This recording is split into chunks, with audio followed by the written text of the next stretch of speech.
Piensa en el animal más peligroso del mundo. Probablemente tu mente fue directo hacia algo grande. Un depredador con garras, con mandíbulas, con veneno en los colmillos. Un tiburón, un león, una serpiente. Algo que, si lo vieras venir, sentirías el miedo en el cuerpo antes de poder reaccionar. Pero la criatura que ha matado más seres humanos en toda la historia documentada pesa menos de 2 miligramos. No tiene garras, no tiene colmillos. Ni siquiera tiene el tamaño suficiente para que la veas con claridad cuando se posa en tu brazo. Solo sientes un leve cosquilleo, y a veces ni eso. El mosquito. Es un nombre que no da miedo. Es una palabra que asociamos con la incomodidad, con el calor del verano, con ese zumbido molesto que interrumpe el sueño. No con el horror. No con la muerte a escala civilizatoria. Y ese malentendido, esa subestimación tan arraigada, es exactamente lo que lo hace tan devastador. Hay un número que me detuvo en seco la primera vez que lo vi escrito. No porque fuera imposible, sino porque era demasiado posible, demasiado concreto para ignorarlo. Se estima que los mosquitos han sido responsables de la muerte de aproximadamente la mitad de todos los seres humanos que han existido en la Tierra. La mitad. No la mitad de las personas que han muerto por animales, la mitad de todos los humanos que alguna vez vivieron, desde los primeros Homo sapiens hasta hoy. 100.000 millones de personas si usamos las estimaciones más conservadoras. 50.000 millones potencialmente relacionados con las enfermedades que este insecto transmite. Obviamente, ese número no es preciso. La historia antigua no tiene registros médicos. Las causas de muerte de hace 4.000 años no están documentadas con exactitud. Pero la cifra no es sensacionalismo. Es el consenso aproximado de historiadores de la salud pública, parasitólogos y epidemiólogos que han intentado reconstruir el impacto acumulado del mosquito sobre la humanidad. Y cuando lo ves desde esa perspectiva, algo cambia. Ya no estás mirando un insecto. Estás mirando la fuerza biológica que más ha moldeado la demografía humana desde que existimos como especie. Míralo de esta forma. Las guerras más mortíferas de la historia, combinadas, probablemente matan menos personas que los mosquitos en un periodo equivalente.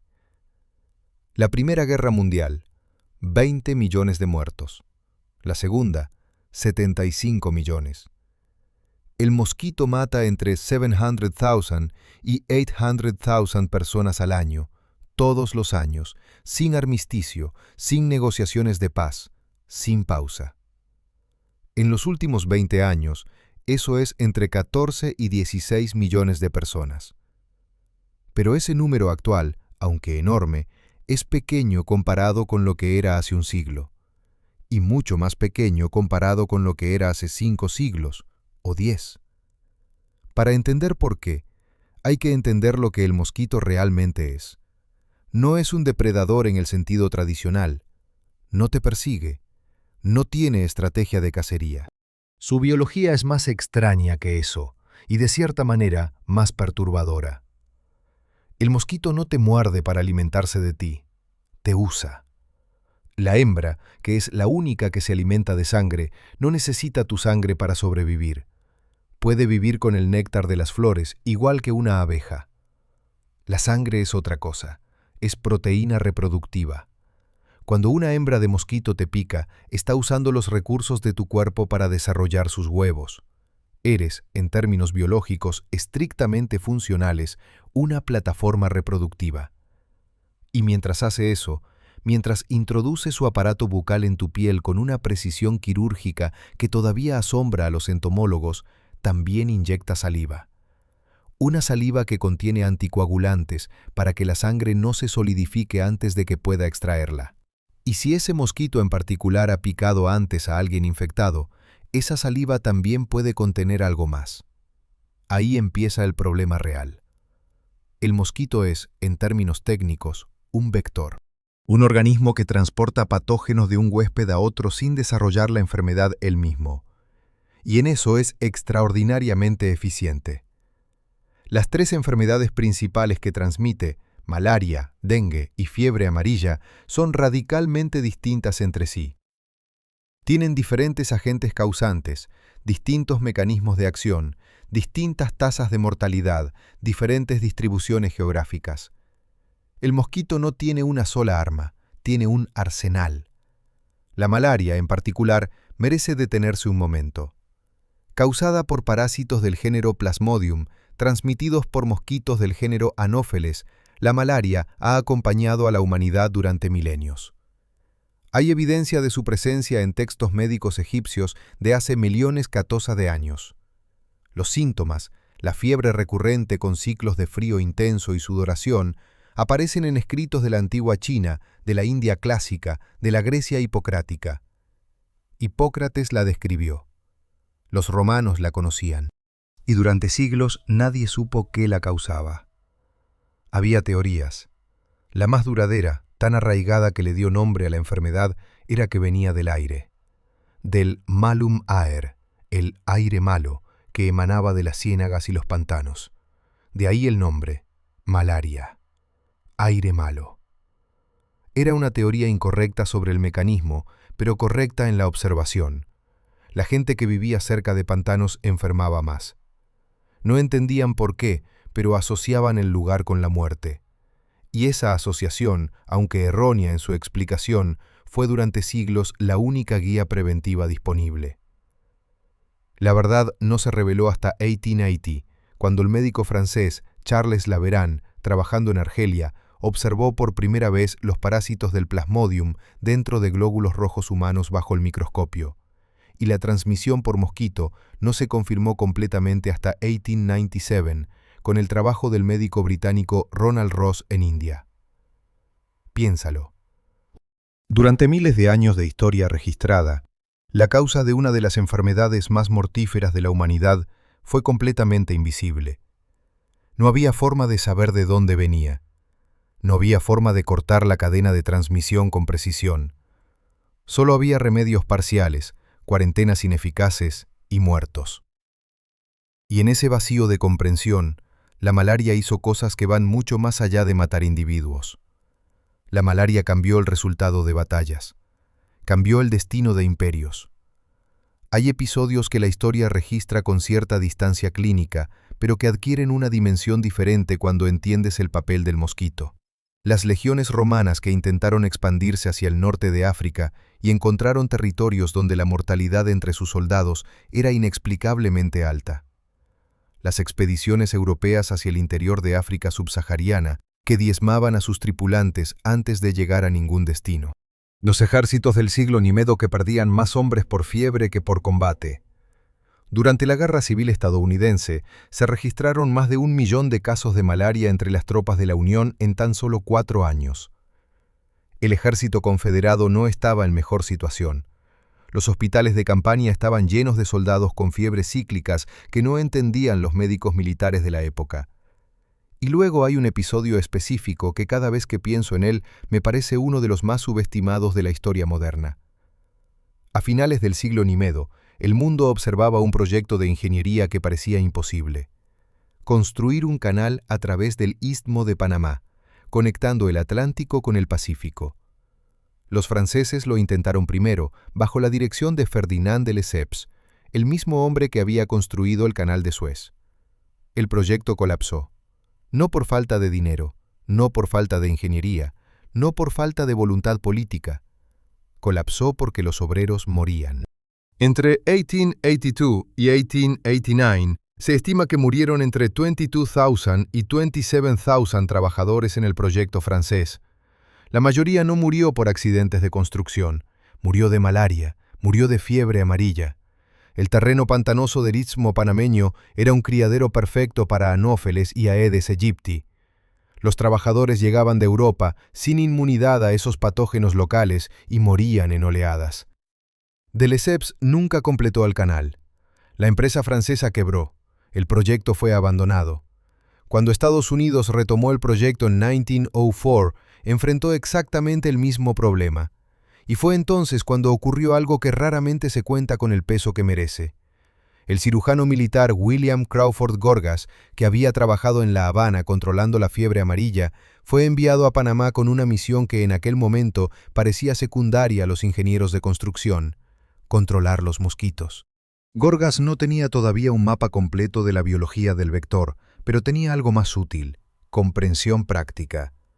Sabía que los mosquitos se reproducen en agua estancada. Sabía que si eliminaba los criaderos, eliminaba el vector, y si eliminaba el vector, podía salvar vidas.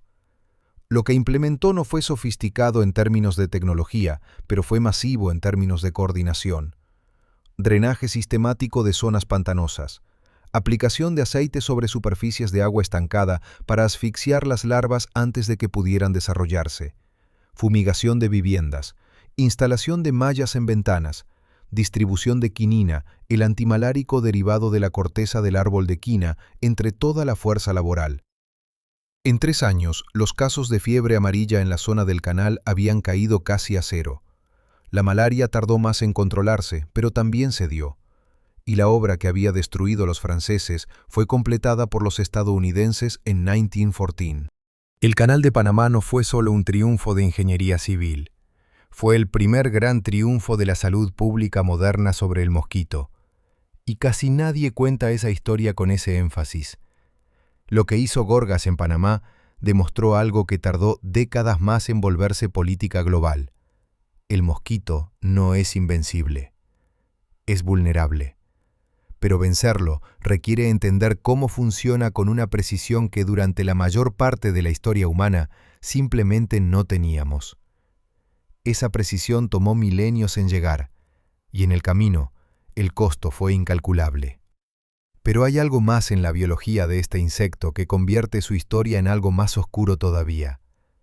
Algo relacionado con cómo encuentra a sus víctimas, cómo las selecciona, y por qué algunas personas son picadas con más frecuencia que otras.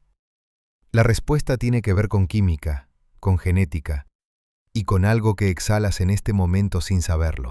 Hay algo que probablemente nadie te ha dicho sobre los mosquitos y que cambia completamente la manera de pensar en ellos. No te eligen al azar. Cuando un mosquito hembra vuela en un espacio donde hay varias personas, no se posa en la primera que encuentra. Evalúa. Detecta. Procesa información química con una sofisticación que, cuando la entiendes en detalle, resulta difícil de calificar simplemente como instinto. Es más parecido a un sistema de rastreo. El dióxido de carbono es la primera señal. Cada vez que exhalas, liberas CO2 en el aire. El mosquito tiene receptores especializados en sus antenas que pueden detectar esa molécula a distancias de hasta 50 metros. No huele el aire en general. Detecta gradientes, concentraciones que aumentan a medida que se acerca a la fuente. Se mueve en zigzag, siguiendo la columna de CO2 como si fuera un hilo invisible que alguien tensó en el aire. Pero el CO2 solo le dice dónde hay un ser vivo que respira. Lo que determina si te pica a ti y no a la persona que tienes al lado es más específico. Tu piel emite en todo momento una mezcla de compuestos orgánicos volátiles, decenas de moléculas diferentes que varían según tu metabolismo, tu microbioma cutáneo, tu dieta, tu temperatura corporal, incluso tu tipo de sangre. Los estudios de los últimos 20 años han identificado más de 300 compuestos distintos en el olor corporal humano. Y los mosquitos son capaces de distinguir diferencias sutiles entre perfiles. Esto explica algo que probablemente has experimentado. Estar en un grupo de personas y ser la única que termina llena de picaduras mientras los demás salen ilesos. No es mala suerte. Tu perfil químico es más atractivo para ese mosquito en particular. No hay nada que puedas hacer para cambiar eso de manera fundamental, porque parte de ese perfil viene determinado genéticamente. Un estudio publicado en PLOS ONE con gemelos idénticos y fraternos demostró exactamente eso. La variabilidad en el atractivo hacia los mosquitos tiene un componente hereditario significativo. Los gemelos idénticos tenían niveles de atractivo mucho más similares entre sí que los fraternos. No es solo lo que comes o cómo te duchas, es en parte cómo estás construido. El ácido láctico que se acumula en la piel después del ejercicio aumenta el atractivo, El calor corporal también, lo que explica por qué las personas que acaban de hacer deporte son objetivos preferentes. Y el tipo de sangre tiene una influencia documentada. Las personas con tipo O son picadas con una frecuencia notablemente mayor que las de tipo A, según varios estudios de campo. El tipo B queda en un rango intermedio. El mecanismo exacto todavía no está completamente claro, porque el mosquito no puede saber tu tipo de sangre antes de perforarte la piel. Pero parece que hay compuestos secretados a través de la piel que varían según el grupo sanguíneo y que los mosquitos pueden detectar antes de picar. Sinceramente, hay algo en esto que me resulta más perturbador que los números de mortalidad. La idea de que eres químicamente reconocible para ellos. Que en el momento en que entras en un espacio, ya estás siendo rastreado por algo que no puedes ver ni escuchar claramente. Ahora, una vez que el mosquito ha picado, el proceso biológico que sigue merece atención propia. La mayoría de las personas sabe que la picadura pica. Lo que no saben es exactamente por qué, ni qué está pasando en los primeros segundos bajo tu piel. El aparato bucal del mosquito no es una aguja. Es un conjunto de piezas en miniatura, 6 en total, que funcionan de manera coordinada. Hay 2 tubos principales, uno que extrae sangre y otro que inyecta saliva. Pero antes de poder usarlos, 4 piezas más, parecidas a cuchillas delgadísimas, cortan y separan la piel para abrirle paso. Todo esto ocurre con una delicadeza que hace que frecuentemente no lo sientas mientras pasa. El mosquito lleva décadas siendo objeto de estudio con microscopía de alta velocidad, y cada vez que veo imágenes del proceso, algo en mí entiende por qué los entomólogos que trabajan con esto desarrollan una especie de fascinación incómoda. La saliva es la pieza clave. Contiene, entre otras moléculas, anticoagulantes que impiden que tu sangre forme coágulos mientras el mosquito extrae. También contiene compuestos que dilatan los vasos sanguíneos para facilitar el flujo. Y lleva anestésicos naturales que reducen la sensibilidad de la zona justo en el momento de la picadura. La picazón que sientes después no es la herida en sí. Es tu sistema inmune reaccionando a esas proteínas de la saliva, reconociéndolas como elementos extraños y lanzando una respuesta inflamatoria local. El enrojecimiento y la roncha son tu cuerpo, no el mosquito. El mosquito ya se fue. Y si ese mosquito en particular era portador de un parásito como el Plasmodium o de un virus como el del dengue, ese patógeno ya está en tu torrente sanguíneo. En ese momento, sin ninguna sensación notable, sin ninguna señal de alerta inmediata, la cadena de transmisión ya se completó. El Plasmodium, el parásito responsable de la malaria, tiene uno de los ciclos de vida más elaborados que se conocen en parasitología. Cuando entra en tu cuerpo a través de la saliva del mosquito, no va directamente a tus glóbulos rojos. Primero viaja al hígado, se esconde ahí, se multiplica en silencio durante días o semanas, dependiendo de la especie, y luego emerge al torrente sanguíneo en una cantidad mucho mayor de la que entró. Una vez en los glóbulos rojos, se reproduce dentro de ellos. Cuando los glóbulos están llenos, se rompen.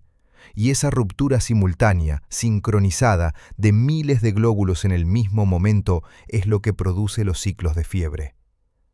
No es que el parásito produzca fiebre directamente, es que la ruptura masiva sincronizada dispara una respuesta inmune de tal magnitud que la temperatura corporal sube de manera dramática. Y entre fiebre y fiebre, el cuerpo parece recuperarse. La persona se siente mejor. A veces lo suficientemente mejor como para creer que lo peor pasó. Y entonces, con una precisión cronométrica que todavía resulta perturbadora, los síntomas vuelven. 48 horas después en algunas especies, 72 en otras. Este ciclo fue lo que confundió a los médicos durante milenios. La intermitencia no parecía tener sentido. Una enfermedad que mata, se retira y vuelve. En la antigüedad se pensaba que era señal de alguna fuerza externa, un castigo, una maldición, algo que venía y se iba por razones que no podían comprender. La explicación real es más extraña. Es el reloj biológico del parásito, sincronizado con el ciclo de ruptura de los eritrocitos que él mismo está coordinando. Hay 4 especies principales de Plasmodium que infectan humanos: Vivax, Falciparum, Malariae y Ovale. La más peligrosa, con diferencia, es Falciparum. Plasmodium falciparum mata de una manera específica que distingue la malaria grave de los casos moderados. Cuando los parásitos maduran dentro de los glóbulos rojos, producen proteínas en la superficie del glóbulo que hacen que éste se adhiera a las paredes de los vasos sanguíneos pequeños. Los glóbulos infectados literalmente se pegan al endotelio vascular y se acumulan. En la mayoría de los órganos, esto produce disfunción. En el cerebro puede producir lo que se llama malaria cerebral. Los vasos capilares del cerebro se obstruyen, el flujo sanguíneo se interrumpe y el resultado puede ser convulsiones, coma y muerte en cuestión de horas. La malaria cerebral mata principalmente a niños menores de 5 años en África subsahariana. Es la forma de muerte más rápida que produce la enfermedad y es la razón por la que la malaria sigue siendo, a pesar de todo el progreso médico del siglo 2000, una de las principales causas de mortalidad infantil en el mundo. Cada 2 minutos, un niño muere de malaria en algún lugar del planeta. No cada hora, cada 2 minutos. Ese ritmo es tan constante, tan sostenido, que resulta difícil procesarlo emocionalmente. Los grandes desastres tienen una fecha, un nombre, una imagen. Este no. Es silencioso, distribuido, invisible para la mayor parte del mundo que vive fuera de las zonas afectadas.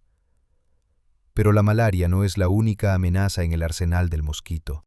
El dengue, transmitido por Aedes aegypti, ha experimentado en las últimas décadas una expansión geográfica que los epidemiólogos describen con una palabra que aparece con frecuencia en sus papers: alarmante. En 1970, el dengue era endémico en 9 países. Hoy circula activamente en más de 100. La Organización Mundial de la Salud estima que entre 1,2 millones de personas se infectan cada año, aunque la mayoría de los casos son leves o asintomáticos y no se reportan. La razón de esa expansión tiene varias capas, pero una de las más importantes es la urbanización. Aedes aegypti es un mosquito doméstico. No vive en selvas ni pantanos, vive en ciudades. Se reproduce en pequeñas acumulaciones de agua limpia, el interior de un neumático abandonado, un plato debajo de una maceta, una botella con unos centímetros de agua, la cavidad de una hoja caída.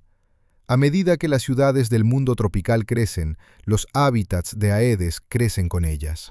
La urbanización rápida y desordenada, con infraestructuras de agua y saneamiento insuficientes, crea exactamente las condiciones que este mosquito necesita para prosperar. Y a diferencia de la malaria, que tiene tratamientos establecidos aunque imperfectos, el dengue no tiene un antiviral específico. El tratamiento es de soporte, hidratación, control de síntomas, vigilancia de complicaciones. Cuando evoluciona hacia dengue grave, con hemorragias y fallo orgánico, la tasa de mortalidad sin atención adecuada puede superar el 20%. Hay además un mecanismo específico del dengue que lo diferencia de casi cualquier otra enfermedad infecciosa y que explica por qué tenerlo una vez no te protege, sino que en ciertos casos te hace más vulnerable. Existen 4 serotipos del virus del dengue, 4 variantes que comparten estructura, pero son suficientemente distintas para que los anticuerpos generados por una infección no neutralicen completamente a otra. Si te infectas con el serotipo 1 y te recuperas, tienes inmunidad duradera frente al serotipo 1. Pero si después te infectas con el serotipo TO, los anticuerpos que quedaron de la primera infección reconocen parcialmente al nuevo virus, lo rodean, pero no lo neutralizan. Y esa unión parcial, esa especie de reconocimiento equivocado, puede facilitar que el virus entre a ciertos tipos de células inmunes en lugar de bloquearlo. El resultado es una segunda infección que a veces es más grave que la primera. El sistema que supuestamente te protegía se convierte en un factor de riesgo. Los inmunólogos llaman a este fenómeno Antibody Dependent Enhancement, o ADE. Es uno de los desafíos más complejos en el desarrollo de vacunas para el dengue y fue una de las razones por las que la primera vacuna comercial aprobada, Dengvaxia, generó una controversia científica y ética seria cuando se administró en un programa masivo en Filipinas a niños que no habían tenido dengue previamente. La vacuna, en personas sin infección previa, actuaba como si fuera una primera infección artificial, sensibilizando al sistema inmune de una manera que en algunos casos, cuando el virus real aparecía después, potencialmente amplificaba la enfermedad en lugar de prevenirla. Fue un episodio que costó la vida de niños, generó una crisis de confianza en las vacunaciones en Filipinas y subrayó algo fundamental. El mosquito lleva ventaja no solo porque transmite enfermedades, sino porque las enfermedades que transmite tienen mecanismos de evasión inmune que todavía no comprendemos completamente. Y luego está la fiebre amarilla. El tercer gran arma histórica del mosquito, y quizás la que más directamente moldeó la historia política y económica de Occidente en los siglos XVIII y XIX. La fiebre amarilla recibe su nombre de la ictericia que produce en los casos graves. Cuando el virus daña el hígado de manera significativa, la bilirrubina se acumula en la sangre y tiñe la piel y los ojos de amarillo. Es una imagen clínica que los médicos de la época colonial reconocían con miedo, porque sabían que esa amarillez era frecuentemente el preludio a algo peor. En los casos graves hay hemorragias. La persona puede vomitar sangre, en lo que se conoce históricamente como el vómito negro, una imagen que aparece en crónicas coloniales del Caribe y América del Sur con una regularidad que habla del terror que generaba. La tasa de mortalidad en brotes históricos sin tratamiento llegaba al 50% o más. Para los europeos que llegaban a las colonias del Caribe o al istmo centroamericano sin inmunidad previa, la fiebre amarilla era un filtro biológico brutal. Las poblaciones locales, que habían sobrevivido generaciones de exposición, tenían tasas de mortalidad mucho menores. Los recién llegados morían con una frecuencia que hacía que ciertos destinos fueran conocidos como el cementerio del blanco. Esa asimetría biológica tuvo consecuencias geopolíticas directas. Napoleón Bonaparte, en su proyecto de construir un imperio en el hemisferio occidental, envió una expedición de 40,000 soldiers a Haití en 1802 para sofocar la rebelión de esclavos liderada por Toussaint Louverture y retomar el control de la colonia más rentable de Francia. La expedición fue diezmada, no principalmente por combate, sino por fiebre amarilla. En menos de 2 años, más de la mitad de las tropas había muerto. La derrota en Haití convenció a Napoleón de que mantener un imperio americano era inviable. Unos meses después, vendió el territorio de Luisiana a Estados Unidos, el mayor acuerdo territorial de la historia americana, que duplicó el tamaño del joven país de un plumazo. La compra de Luisiana de 1803 fue posible, en parte, porque un mosquito paralizó los planes imperiales franceses en el Caribe. Ese tipo de causalidad, tan remota en apariencia y tan directa en sus consecuencias, es lo que convierte la historia del mosquito en algo más que entomología o medicina. Es historia política, es economía, es el mapa del mundo. Y cuando empiezas a ver el patrón completo, cuando unes el Canal de Panamá con Haití, con las legiones romanas, con los campos de batalla de la Guerra Civil Americana, con los 40 millones de casos de malaria que ocurrirán este año, algo se vuelve difícil de ignorar. Hay algo que nunca cambia en esta historia. Cada vez que el ser humano ha intentado construir algo en un lugar donde el mosquito prospera, el mosquito cobró su precio primero. Y la pregunta que los científicos del siglo XXI están intentando responder con herramientas que habrían parecido ciencia ficción hace 50 años es si finalmente tenemos lo necesario para cambiar esa ecuación. La respuesta involucra mosquitos modificados genéticamente, extinción selectiva de especies y un debate ético que todavía no tiene resolución. Y antes de llegar ahí, hay que entender algo sobre los números actuales que muy poca gente conoce con precisión. En 2015, una pregunta apareció en la portada de varias revistas científicas y en los titulares de algunos medios de divulgación. Una pregunta que, en cualquier otro contexto, sonaría absurda. ¿Debería la humanidad exterminar al mosquito? No controlar, no reducir, exterminar. Eliminar deliberadamente una especie entera del planeta, o al menos las especies que más daño causan a los humanos. Hacerlas desaparecer. La pregunta no la hacían activistas, La hacían ecólogos, entomólogos, genetistas, filósofos de la biología. Y el hecho de que se hiciera con seriedad científica dice algo sobre dónde estamos en esta historia. Para entender por qué esa conversación ocurre, primero hay que ver los números actuales con honestidad. No los números históricos, que son estimaciones reconstruidas, los de ahora. La malaria mata entre 600,000 y 800,000 personas al año. Dependiendo del año, del ciclo de financiación de programas de control, de si hay conflictos armados que interrumpen la distribución de mosquiteros o medicamentos, la cifra sube o baja dentro de ese rango. El 90% de esas muertes ocurren en África subsahariana. El 70% de las víctimas son niños menores de 5 años. Esos porcentajes no cambian mucho de año en año. Son lo que los epidemiólogos llaman un patrón estable. Un patrón estable de muerte infantil masiva que lleva décadas existiendo y que a pesar de todo el progreso médico disponible, no ha sido eliminado. El dengue infecta a entre 1,5 y 4 millones de personas al año, con una incertidumbre enorme porque la mayoría de los casos no se reportan. Mata entre 4,5 y 4 tos al año en los datos oficiales, aunque modelos más recientes sugieren que el número real podría ser significativamente mayor. La fiebre amarilla, que parecía casi erradicada en el siglo IV gracias a una vacuna eficaz y campañas de vacunación masiva, ha tenido brotes recientes en África y América del Sur que han alarmado a la OMS.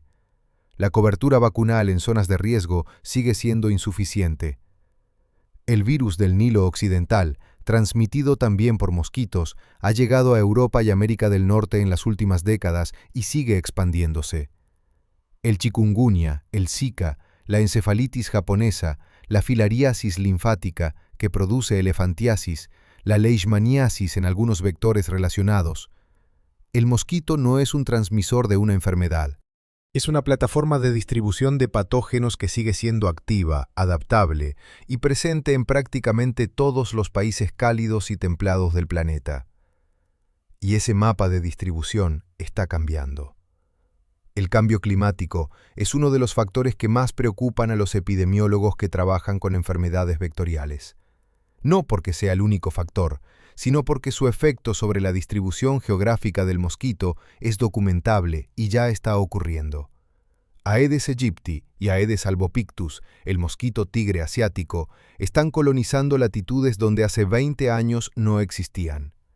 En Europa, Aedes albopictus ya está establecido en España, Italia, Francia, Grecia, Portugal y otros países.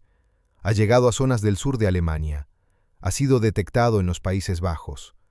Esto no significa que el dengue vaya a explotar en Europa mañana. Hay factores que complican la transmisión: infraestructura sanitaria, densidad poblacional de mosquitos, contacto entre vectores y personas infectadas. Pero significa que el vector ya está. Y que cuando una persona llega de un viaje con dengue a una ciudad donde Aedes albopictus está establecido, la posibilidad de que se inicie una cadena de transmisión local ya no es teórica. Ha ocurrido. En Francia, en Italia, en España. Brotes pequeños, contenidos, pero brotes locales de dengue en Europa continental, algo que hace 30 años nadie hubiera predicho para este periodo. El aumento de temperatura también afecta al desarrollo del parásito dentro del mosquito. El Plasmodium falciparum necesita una temperatura mínima para completar su ciclo dentro del vector. A medida que las temperaturas suben en zonas de mayor altitud, zonas que históricamente estaban fuera del rango de transmisión de la malaria, el parásito puede desarrollarse en mosquitos que antes no eran vectores efectivos. En las tierras altas de Etiopía, de Kenia, de Uganda, hay evidencia de transmisión de malaria a altitudes donde hace décadas no existía. Las poblaciones de esas zonas tienen menor inmunidad adquirida precisamente porque no han tenido exposición histórica. Eso hace que los brotes, cuando llegan, sean especialmente severos. El mapa de la malaria se está desplazando lentamente hacia arriba, hacia zonas más elevadas y hacia latitudes que antes eran seguras. Frente a todo esto, la respuesta científica del siglo XXI ha tomado dos caminos principales que son radicalmente distintos en su filosofía. El primero es el camino que podríamos llamar de contención. las herramientas tradicionales mejoradas, mosquiteros impregnados de insecticida, rociado residual de interiores, tratamiento antimalárico preventivo en grupos de alto riesgo y ahora la primera vacuna contra la malaria aprobada para uso amplio, RTSS, conocida comercialmente como Mosquirix. RTSS es un logro científico genuino. Tomó más de 30 años de desarrollo. Es la primera vacuna eficaz contra un parásito, no contra un virus ni una bacteria, sino contra un parásito eucariótico con un ciclo de vida de múltiples etapas. Eso la hace técnicamente extraordinaria. También tiene limitaciones que sus propios desarrolladores reconocen con franqueza. Su eficacia protectora oscila entre el 30% and the 50% in different studies and groups of edad. Requiere 4 dosis. La protección disminuye con el tiempo. No es la vacuna definitiva que elimina la malaria. Es un paso significativo en la dirección correcta, pero no el punto de llegada. Programas de vacunación masiva con RTSS en Ghana, Kenia y Malawi han mostrado reducciones reales de casos y muertes que son noticias genuinamente buenas. Pero los investigadores que trabajan en malaria son cuidadosos en cómo comunican el progreso. Saben que la enfermedad tiene una capacidad de recuperación, que los programas de control dependen de financiación política y que la resistencia a los insecticidas y a los antimaláricos sigue siendo un problema activo. El parásito no es pasivo, se adapta. El segundo camino es más radical, más controvertido y plantea preguntas que van mucho más allá de la medicina. La idea comenzó a tomar forma práctica con el trabajo del genetista británico Austin Burt, que en 2002 publicó un artículo que en su momento no tuvo demasiada repercusión fuera de los círculos académicos, pero que en retrospectiva fue una propuesta de enorme consecuencia. Burt describía teóricamente la posibilidad de usar lo que llamó Gene Drive, un mecanismo de transmisión genética que viola las reglas habituales de la herencia mendeliana. En la herencia normal, un gen tiene el 50% de probabilidad de transmitirse a la descendencia. Un gene drive es una construcción genética que, cuando se introduce en un organismo, se copia a sí misma en el par cromosómico, de manera que pasa a la descendencia con una frecuencia cercana al 100%, no al 50%, al 100%. Si introduces un gene drive que porta un rasgo que reduce la fertilidad de las hembras en una población y ese gene drive se transmite con una eficacia cercana a la totalidad, la matemática poblacional dice que en un número suficiente de generaciones, la población colapsa. En mosquitos, que tienen ciclos de vida muy cortos y generaciones muy rápidas, el colapso podría ocurrir en décadas, quizás menos. La empresa británica de biotecnología Oxitec tomó un enfoque diferente pero con el mismo objetivo: liberar mosquitos macho modificados genéticamente que, cuando se aparean con hembras silvestres, producen descendencia que no sobrevive hasta la edad adulta. Los machos no pican, no transmiten enfermedades. Solo se aparean, llevan el rasgo letal a la descendencia y la generación siguiente es incapaz de reproducirse. Oxitec ha realizado ensayos de liberación en Brasil, en las Islas Caimán, en la India. En algunos ensayos, las poblaciones locales de Aedes aegypti se redujeron en más del 9% en las zonas de liberación. En 2021, realizaron los primeros ensayos en suelo americano, en Florida, en Los Cayos. En 2023, comenzaron ensayos en California. Los resultados preliminares son prometedores en términos de reducción de población. Y aquí empieza el debate que no tiene una respuesta fácil. ¿Qué pasa si funciona demasiado bien? La pregunta no es retórica. Los ecosistemas no son sistemas cerrados donde puedes eliminar una pieza sin que las otras se muevan. Los mosquitos, a pesar de todo el daño que causan a los humanos, tienen roles en los ecosistemas donde existen. Las larvas son fuente de alimento para peces, anfibios y otros invertebrados acuáticos. Los adultos son fuente de alimento para aves insectívoras, murciélagos, arañas, libélulas. Algunas especies de mosquito tienen además un papel en la polinización de ciertas plantas, aunque este rol es menor y podría ser cubierto por otros polinizadores. Cuando los ecólogos evalúan qué pasaría si las principales especies de mosquito que transmiten enfermedades desaparecieran, La respuesta general es que el impacto ecológico sería probablemente manejable. Hay aproximadamente 100 comellentos especies de mosquito, y solo unas pocas decenas son vectores significativos de enfermedades humanas. Eliminar esas pocas decenas probablemente no colapsaría ningún ecosistema conocido. Probablemente. No con certeza. Y ahí está el núcleo del problema ético. La tecnología del Gene Drive no respeta fronteras. Una vez liberado en una población, un Gene Drive eficiente puede propagarse a poblaciones vecinas, a países vecinos, a continentes. No hay un interruptor de parada. No hay manera de recuperar los genes modificados una vez que se han integrado en la población silvestre. Una decisión tomada en un laboratorio o por un gobierno o por una empresa privada podría propagarse al genoma de una especie en toda su distribución global sin que ningún otro país, ninguna otra comunidad, ningún otro ecosistema haya dado su consentimiento. Ese problema no tiene solución técnica todavía. Los investigadores trabajan en gene drives reversibles, en diseños que se autolimitan después de un número determinado de generaciones.